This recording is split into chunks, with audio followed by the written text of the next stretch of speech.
orúkọ Jésù. Àmín. Olúwa gba ọpẹ́ wa, gba ìyìn wa, gbogbo ẹ̀ṣẹ̀ dáríjì, jí ara àánú gbà.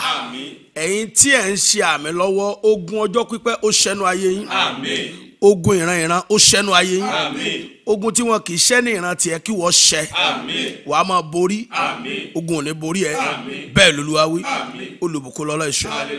Jésù Olúwa wa. Àmín, àmín, àmín ní orúkọ Jésù. Mo kí ọba àwọn ọba. I greet the King of Kings. Ẹni tó máa ń ṣàánú fún ẹni tí ò tọ́ sí àánú. He who have mercy on the one that is not being qualified. Ẹni tó ti wà pẹ̀lú wa láti ọdún tí a ti wà lórí ìkànnì yìí. He that have been with us since we have been on air. Ẹni tí ò dẹ̀ padà lẹ́yìn wa nígbà kankan. And he has never left us for once. Mo gbé Ọlọ́run ga fún ìgbé ayé ìwọ náà tó ń gbọ́ mi lọ́wọ́. I exalt the name of God in your life too. Ẹni tó mú kó o parí oṣù kẹsàn-án pẹ̀lú ayọ̀ àti àlàáfíà. Who made you to end the month of September peacefully. Mo sì gbàdúrà fún ọ. And I pray for you. Oṣù kẹwàá tó ń wọ̀ lọ yẹn. This month of October you are entering. Ẹ̀rí tó kàn rí ní ìtàn rẹ. The testimony that you have never experienced. Ọlọ́run yóò yọ̀ǹda rẹ̀ fún ọ. The Lord will grant you. Kí ni Ọlọ́run fẹ́ ká fi bára wa sọ̀rọ̀ lónìí? What does God have for us this month? Ó ní ohun tí mo pè ní bíborí ogun tí kò ṣe fún àwọn It's what I aṣíwájú. call overcoming ancestral battles. Bíborí ogun tí kò ṣe fún àwọn aṣíwájú. Overcoming ancestral battles. Jẹ́ kí n mú ní kọ̀ọ̀kan. Let me take it one after the Kí other. ni à ń pè ní aṣíwájú? What do we mean by our ancestors? Aṣíwájú túmọ̀ sí pé ìran tí èèyàn ti jáde bàbá èèyàn ìyá èèyàn ìdílé lọ́tún tàbí ìdílé lósì. Ancestral generation means the both families. Lọ́tún àti lósì. Both the family from Nídìí the ìyá father tàbí nídìí bàbá ènìyàn. father side or mother side. Ẹ jẹ́ ká kàn fi yẹn ṣe àwọn aṣíwájú. Let us make them to represent the Torí ancestors. nínú ìdílé náà ni gbogbo ẹni tó padà di aṣíwájú níbikíbi ti jáde lọ. All our ancestors came from each and every family. Jẹ́ ká wá sọ̀rọ̀ lórí ogun. Let us now talk about battles. Kí ni à ń pè ní ogun? What do we mean by battle? Ogun lè túmọ̀ sí ìdojúkọ. Battle may mean challenge. Ogun lè túmọ̀ sí ìṣòro. It may mean problem. Gbogbo nǹkan tí mò ń sọ yìí yàtọ̀ díẹ̀díẹ̀ síra wọn. What I'm referring to is a little bit differs, Ṣùgbọ́n oró tó pọ̀ ló máa ń dá ènìyàn. but it causes great pains. Ogun míì lè túmọ̀ sí ìdánwò. Some problem may mean temptation. Ogun míì máa ń jẹ́ ìbànújẹ́. Some may even cause pain. Ẹ má gbàgbé pé Jábésì ọmọ ìbànújẹ́ ni a pè é. Do not forget Jabez is called a child of perdition. Ó mì pé ogun ni fún ìyá rẹ̀. It means he was a problem unto the mother. Ogun lè túmọ̀ sí ìjákulẹ̀. Problem may mean failure. Ogun lè túmọ̀ sí àìní, Battle may mean lack ìpọ́njú or poverty tàbí òṣì. or affliction. Ogun lè túmọ̀ sí àìsàn. Problem may mean sickness. N tá à ń pè ní àwọn ogun nìwọ̀nyí. This is what we mean by battles. Ogun lè túmọ̀ sí kí wọ́n máa fi ibi san ire fún yàn. Battle may imply repaying you with evil when you do people Ogun good. lè túmọ̀ sí kí ẹni tí èèyàn fẹ́ràn kó dání. Battle may mean one law to deny one. Ogun lè túmọ̀ sí kéèyàn ṣiṣẹ́ fẹ́ lòmíì jẹ. Battle may mean for you to labour for another person to reap. Ogun lè túmọ̀ sí kéèyàn kó lówó rí kó padà dolòṣì. Battle may mean one to be once rich but later eventually become poor. Ogun lè túmọ̀ sí pé kéèyàn gbéyàwó pamíkú tàbí ọkọ aparán. Battle may mean to marry a very wicked spouse. Ó dẹ̀ wá lè ṣeé ṣe kán máa sọ fún pé o lè kọ́lẹ́ o lè filẹ̀ o ẹ lè yára yín o ẹjọ́ mọ wà bẹ́ẹ̀ náà ni àgbélébú ẹni ó mọ gbé nìyẹn o wàhálà ńlá ni fún ẹnìyẹn. And it may mean that spouse that you just have to carry him or her as your cross. That is a great battle. Kí ọmọ èèyàn máa mú gbó kiri. For one child to be taken in their hand, Ogun ni o. it is battle. Kí ọmọ èèyàn máa wọ abẹ́ ọkùnrin kiri láti ilé kan sí mi ogun ni. For one girl to be moving from one man to another is battle. Àlákàlà ogun ni o. Even nightmare is Kó battle. máa jẹun lójú oorun. For one to be eating in the dream, Kó máa gòkè kó máa gùn já. for one to be climbing or climbing ladder, you are unable to get to top. For you to be seeing corpse in the dream.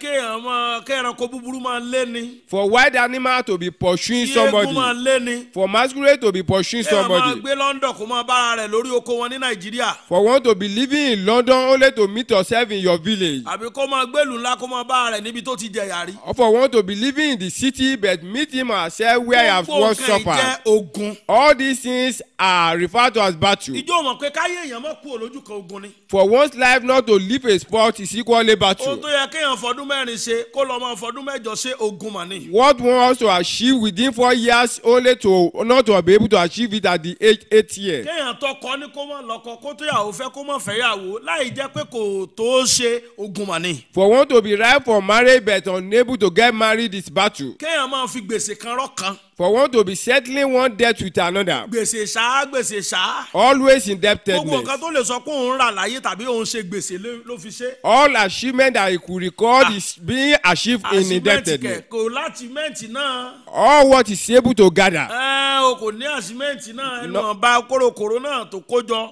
gbèsè ni. The little he is able to gather is all indebted. ogun ni o. It is battle. kéèyàn ní PhD. For one to bag PhD. ó máa fi ṣe 10,000 naira. To be serving under 10,000 naira salary. àbí kó máa fi ṣe ọ̀kadà káàkiri. Or to be riding on Okada. àbí kó má tiẹ̀ rẹ́ nígbà ṣiṣẹ́ pẹ̀lú certificate ọwọ́ ẹ̀. Even with the certificate, he or she is not being employed at all. ogun mọ̀ ní. It is battle. ogun ni o. It is battle. ọmọ ọmọ kú lójú òbí ogun ni. For child or children to be dying in the presence of their parents. so ìtàn pè ní ogun pọ̀. What you mean by battle are so many. tí èèyàn bá wá sáyé. He won't therefore come to tí ò this bá world ṣe àwọn ogun wọ̀nyí. and is unable to conquer these battles. ìrìn àjò ẹlẹ́dàbí ejò tó kọjá lórí àpáta tí ò nípa. The journey may be likened to a serpent that walk on the rock without mark. kí n tó ṣe àpẹẹrẹ díẹ̀ nú àwọn tí ogun aṣíwájú ò ṣẹ́ fún. Before I give a little example on those that are of this ancestral jẹ́ battles, kí n wo iṣẹ́ burúkú tí ogun máa ń dá ayé ènìyàn. let me explain the problem that it caused into man's life. jẹ́ wo iṣẹ́ burúkú tí ogun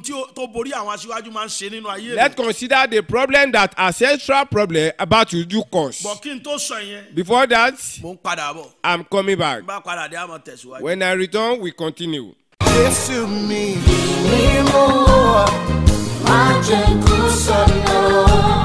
wọ̀nyí ní àlàkalẹ̀ àwọn ètò ọlọ́sọ̀ọ̀sẹ̀ àti àkànṣe ètò tó máa ń wáyé níjọ wa Christ Apostolic Church of the Boanerges táwọn èèyàn tó mọ̀ sí Mercyland nílùú ọ̀run Èkìtì níjọba àbílẹ̀ ìsì ọ̀run nípínlẹ̀ Èkìtì àárọ̀ gbogbo ọjọ́ ajé Monday láàrin aago 6 sí 7 ni a máa ń ṣe àkànṣe ètò tí a pè ní òwúrọ̀ àṣeyọrí Success Morning àkókò òtúsílẹ̀ yẹn Deliverance Hour máa ń ṣẹlẹ̀ ní gbogbo ọjọ́ Àlàmísì Thursday láàrin aago 9 àárọ̀ sí 12 ọjọ́ kan rí gbogbo ọjọ́ ajé láàrin aago 8 àárọ̀ sí 5 ìrọ̀lẹ́ àti ọjọ́ Thursday láàrin aago 12 ọ̀sán sí 5 ìrọ̀lẹ́ ní àkókò gbaninímọ̀ràn counseling hour níjọ wa tó wà nílùú Ìsẹ̀ Èkìtì gbogbo ọjọ́ tó kẹ́yìn nínú oṣù ní ìṣọ́ru Liberty Night máa ń wáyé níjọ wa tó kalẹ̀ sílùú Ìkẹrẹ́ Èkìtì a máa ń ṣe àkànṣe ètò tí a pè ní Hour of Divine Upliftment ìyẹn ní gbogbo Wednesday kẹta nínú oṣù nígbà tí ètò Hour of Divine Upliftment yìí náà máa ń wáyé ní Jímọ̀ kẹta nínú oṣù níjọ wa tó wà nílùú Adó Èkìtì gbogbo ọjọ́ kẹẹ̀ẹ́dógún nínú oṣù yẹn 15th of every month la máa ń ṣe àkànṣe ìṣòro tí a pè ní Liberty Night lẹ́ka ìjọ wa tó wà nípínlẹ̀ Èkó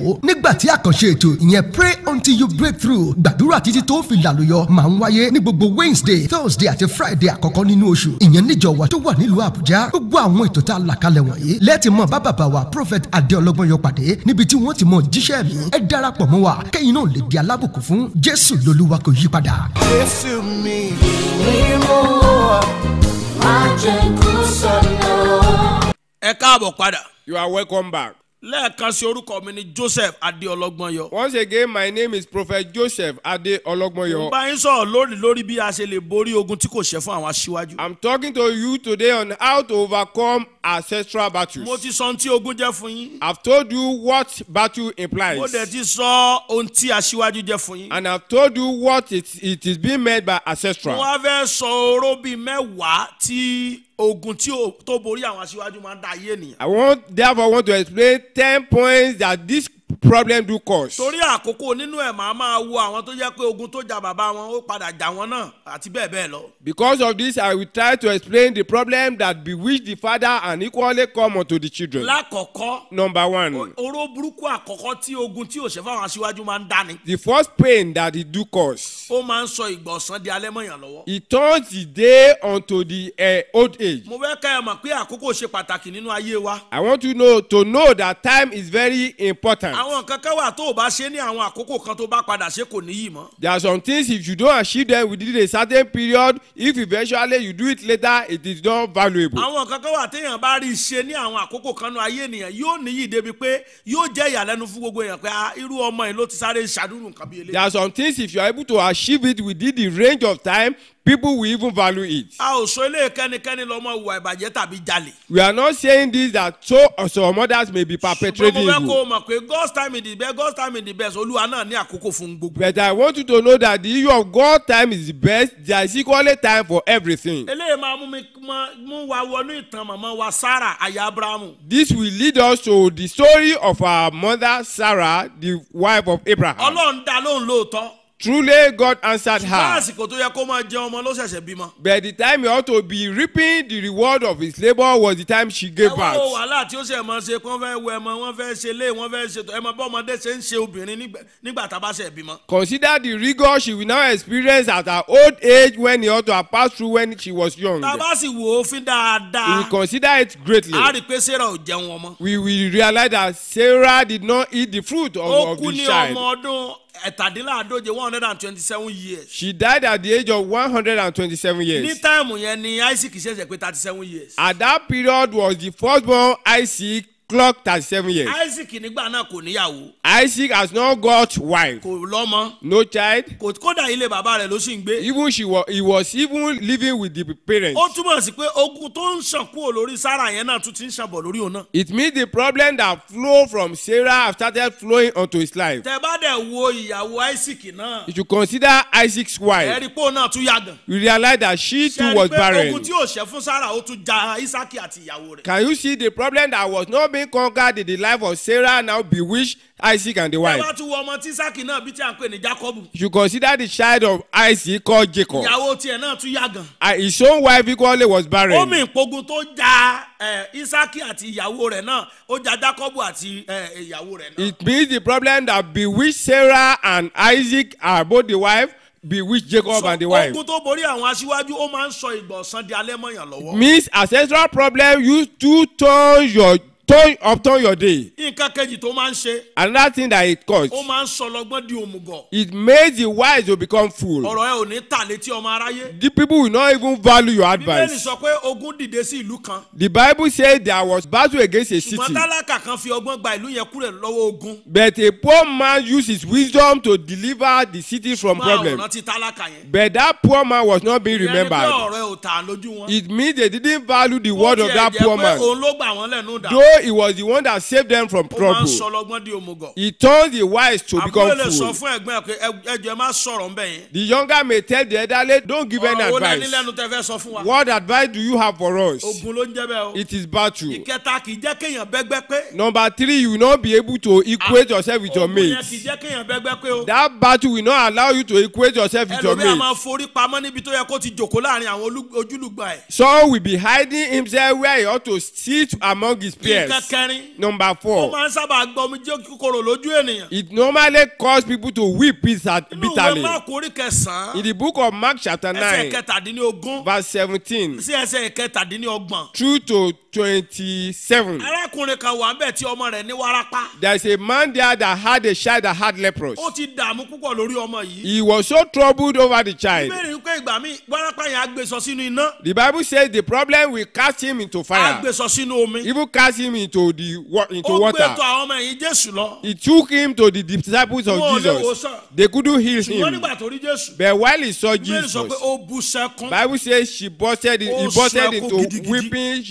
He wept. ó máa ń gba omijé kíkorò lójú ènìyàn. It caused man to weep bí a bitterly. sáré gbàdúrà kan fún ọ. Let me quickly pray for you. ogun tí ò ṣẹ́ fáwọn The aṣíwájú rẹ̀. battle that it did not conquer for your ancestors, tó ń gba omijé kíkorò lójú that rẹ̀. caused you to weep bitterly, ó parẹ́ lónìí lórúkọ it Jésù. is over today. yàwó nǹkan karùn-ún tó máa ń ṣe. Let us consider number 5 thing. ó máa ń mú àgbàná wọnú ayé ènìyàn. It brings wastefulness into man's life. gbogbo nǹkan tó yẹ kó fowó gidi ṣe á máa ná lórí ogun. Good things you ought to do. ẹ wo ìwé Máàkù orí karùn-ún. You be spending the money on wasteful things. ìwé Máàkù orí The karùn-ún. book of Mark chapter 5, láti ẹsẹ̀ 25 sí 26. beginning reading from verse 25 through to 26. ó sọ fún wa nípa obìnrin kan tó ní ìsun ẹ̀jẹ̀ fún ọdún méjìlá. It tells about a woman that have issue of blood for 12 years. ó ní ojú rẹ̀ rí ohun púpọ̀ lọ́dọ̀ àwọn oníṣègùn. That he has experienced so a lot from the physicians. wọ́n ní ó ti ná gbogbo nǹkan tó ní tán. That she has spent all she had kò sì sàn rárá. and she was not healed. ṣùgbọ́n kàkà bẹ́ẹ̀ ó ń kọ̀ síwájú sí. But instead of that, the thing continued to increase. ọṣẹ́ tí ogun burúkú yẹn ń ṣe fún yàn That's the pain that it do cause. àgbàná yóò wọnú ayé ẹni yẹn. Wastefulness will enter into such a person's máa life. náwó oríire sínú ogun. You be using good money on wasteful things.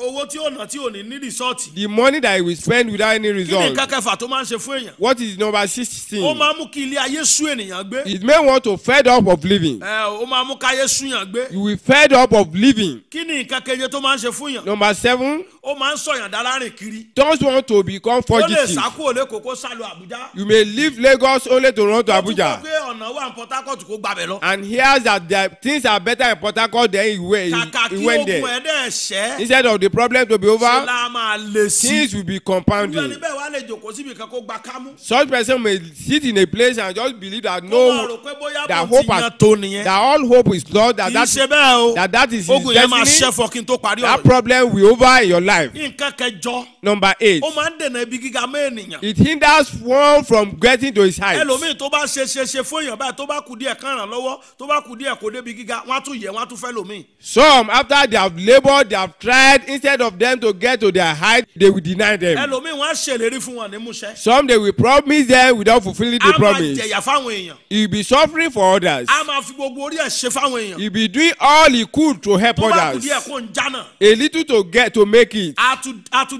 tún ní ìjákulẹ̀ He padà. will meet his failure. nǹkan kẹsàn-án Number 9, ó máa ń sọmọ ológo dídí atọrọjẹ tàbí alágbe. he turns a glorious one to become beggar. ọmọ ológo aṣọdà alágbe. A glorious one will eventually turn to a ẹ̀wọ̀n beggar. tó ṣẹlẹ̀ ní Mark 10:46. Let us consider what happened in the book of Mark chapter 10 verse ọkùnrin 46. alágbe kan tí à ń korúkọ ẹ̀ ní Bátíméù. A man called ta ló Bartholomew. mọ̀ pé yóò lo kìkì bí ọmọ ẹ̀yìn Jésù. Whoever knows that he will be famous like a tí disciple ogun ìran of rẹ̀ sọ Jesus. di atọrọ